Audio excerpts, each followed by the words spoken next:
दोस्तों, जय श्री महाकाल। आज मैं महात्मा जी द्वारा पूछे गए प्रश्न को लेकर आप सबके बीच में आया हूं। तो दोस्तों, क्या प्रश्न था और किस प्रकार प्रश्न है, देखिएगा। उनका प्रश्न जो था कि भगवान खाता क्या है और करता क्या है। तो दोस्तों, आज इसी विषय पर हम चर्चा करेंगे कि भगवान खाता क्या है और करता क्या है।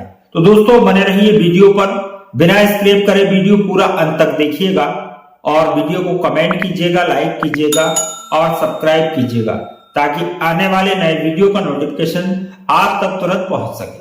तो दोस्तों, प्रश्न एक बार फिर मैं दोहरा देता हूं।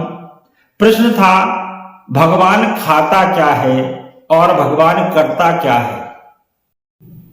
एक राजा था और राजा के अनेकों दरबारी और प्रजा सहित राजा का दरबार लगा हुआ था।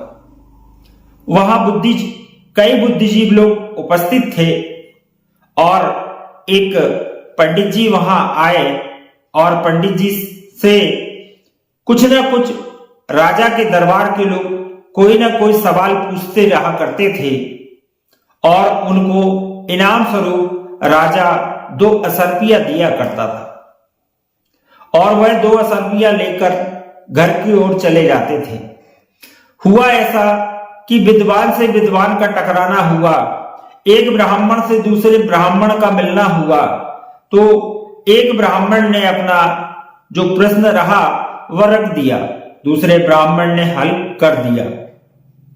जब दूसरे ब्राह्मण ने वह अपना प्रश्न रखा तो प्रश्न इस प्रकार था कि भगवान खाता क्या है और करता क्या है। तो आश्चर्यचकित की बात यह है कि उन पंडित जी को यह प्रश्न समझ में आया तो, पर इसका उनके पास कोई जवाब नहीं था। तो जब किसी समस्या का हमारे पास हल नहीं होता है तो दोस्तों, हम समय मांगते हैं और समय कैसा चाहिए कि भाई मैं इसका जवाब अगले दरबार में दूंगा या 2 दिन बाद दूंगा। इस प्रकार पंडित जी कहने लगे। तो पंडित जी ने कहा कि महाराज, प्रश्न का उत्तर तो मैं जानता हूं, पर मैं उत्तर आज नहीं दूंगा, मैं 2 दिन बाद इसका उत्तर दूंगा। तो राजा ने कहा ठीक है, पर आपको उत्तर ठीक ही देना होगा जो वास्तव में सत्य है, अन्यथा आपको सूली पे चढ़ा दिया जाएगा। तो पंडित जी घबरा गए और वहां से उस प्रश्न का हल ढूंढने के लिए निकल पड़े। बोले मैं वेद पढ़ा हूं, विधान पढ़ा हूं, बहुत सारी चीजें पढ़ी हैं, पर मुझे इस कैसे धर्म संकट पर आकर खड़ा होना पड़ा कि मेरे पास इस सवाल का कोई जवाब नहीं। जो पंडित जी थे वो बड़े परेशान रहे। पंडित जी ने क्या करा कि पंडित जी ने देखा कि भाई इस तरफ कुआं है, इस तरफ खाई है, अब तो मरना निश्चित है। तो पंडित जी बड़े टेंशन में हैं और टेंशन तो एक घास छीलने वाला घास छील रहा था। वहां से पंडित जी निकल कर गए, आगे पहाड़ था, वहां से कूद के वो अपनी जान देना चाहते थे कि भाई मेरे पास जवाब तो है नहीं और बस मुझे राजा के हाथों से मरना अच्छा है कि मैं यहां से कूद कर आत्महत्या कर लेता। तभी घास छीलने वाले ने देखा और वह चिल्लाकर दौड़ा, वहां से क्यों कूद रहे हो। हाथ पकड़ लिया, हाथ पकड़ के पंडित जी को बराबर वाली जगह पर लाकर खड़ा कर लिया। घास छीलने वाले ने पंडित जी से कहा कि आप ये क्या करने जा रहे हो। पंडित जी ने कहा भाई मेरा विषय बड़ा गंभीर है और तुम इसमें कुछ नहीं कर सकते। बड़े बड़े विद्वानों ने मेरा कोई साहस नहीं दिया, तो तुम तो एक घास छीलने वाले हो। तो पंडित जी ने कहा तुम एक घास छीलने वाले हो, तुम मेरी क्या मदद करोगे।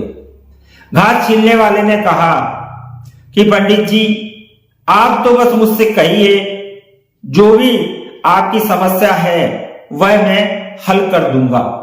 पंडित जी ने कहा कि जब बड़े बड़े विद्वान मेरी समस्या का हल नहीं कर पाए और मैं राजा के दरबार में अपना जवाब का उत्तर नहीं दे पाया तो तुम कहां से दे दोगे? बोले महाराज आप तो कहिए, मेरे पास तो हर सवाल का जवाब है कि राजा के दरबार में ऐसा ऐसा हुआ है और ऐसा होने के उपरांत एक सवाल मुझे प्राप्त हुआ है जिसका मुझे उत्तर देना है।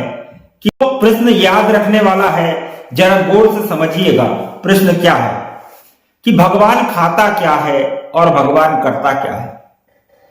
तो घास छीलने वाले ने कहा, बोले गुरुजी निराश ना होइए, बस आप तो राजा से जाके इतना कह दीजिए कि भाई मेरा एक चेला है जो घास छीलने वाला है, इसका उत्तर तो वही दे देगा, मेरी क्या आवश्यकता है। पर आप यहां से आत्महत्या ना करें। घास छीलने वाले ने ऐसा अनुरोध पंडित जी से करा और पंडित जी फिर दूसरे दिन राजा के दरबार में पहुंच गए।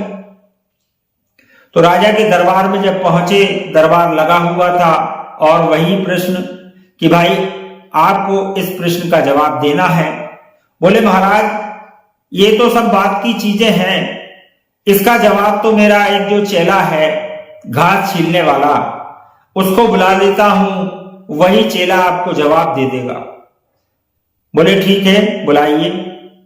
तब राजा के दूत उस घास छीलने वाले चेले को बाहर से बुलाकर लाए और चेला आते ही महाराज को प्रणाम किया और गुरु की आज्ञा पाकर कहने लगा। प्रश्न दोबारा दोहराया गया। बोले भाई ये प्रश्न है और इस प्रश्न का आपको उत्तर पता है, आपके गुरु जी कह रहे हैं कि आप इसका उत्तर दे देंगे। घास छीलने वाले चेले ने कहा, बोले महाराज प्रश्न का उत्तर तो मैं दे ही दूंगा और मेरे गुरुजी की कृपा ही ऐसी है तो मैं उत्तर दे दूंगा, उत्तर मुझे पता है, पर इसके लिए आपको थोड़ा सा मेरा मदद करना होगा और नाराज नहीं होना होगा। बोले ठीक है। राजा ने उसकी बात को स्वीकारा। तो घास छीलने वाले चेले ने कहा, महाराज मेरी कुछ बातें भी आपको माननी पड़ेगी, आप बाद में चाहे मुझे जो दंड दें। ठीक है, राजा ने वह भी स्वीकारा। बोले महाराज अब मैं उत्तर देने के लिए तैयार हूं। बोले ठीक है, सुनाइए क्या उत्तर है। बोले महाराज सुनाने से अच्छा है मैं कुछ कुछ करके दिखाता रहूं, तब आपको अच्छे से समझ में आएगा। राजा फिर भी तैयार हो गए। तो घास छीलने वाले चेले ने कहा, बोले महाराज मेरे कपड़े तो बड़े विचित्र हैं और ये खराब है, मुझे आप जैसे वस्त्र पहनना है। राजा ने तुरंत ही आदेश किया और राजा जैसे वस्त्र उस घास छीलने वाले के लिए तुरंत आ गए और वह पहनकर तैयार हो गया।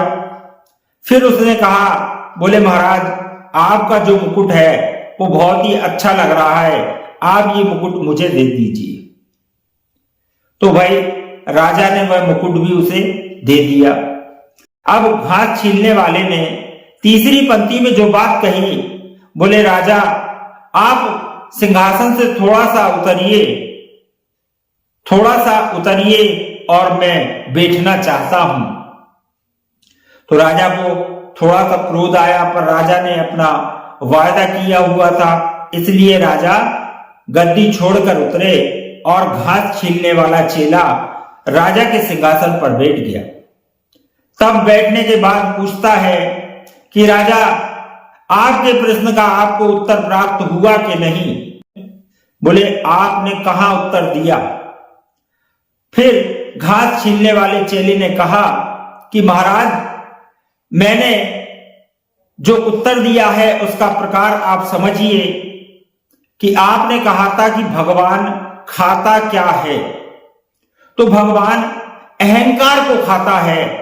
और जब मैंने आपसे सिंहासन और आपका ताज मांगा तब आपको थोड़ा सा अहम हुआ, पर आपने उसको खत्म कर अपनी जबान को पक्का रखते हुए मुझे मुकुट सौंप दिया और मैंने मुकुट पहनकर आपके सिंहासन पर बैठा, फिर भी आपको एक विचित्र प्रकार से एहसास हुआ होगा। तो भगवान खाता यही है कि अहंकार को खाता है और करता क्या है। तो ये आपने देख लिया कि थोड़ी देर पहले आप राजा थे और आज राजा मैं यहां हूं। देखिए, आप मेरी जगह हैं और मैं आपकी जगह हूं। तो इस बार इसी प्रकार से करता है कि रंग को राजा बना देता है और राजा को रंग बना देता है।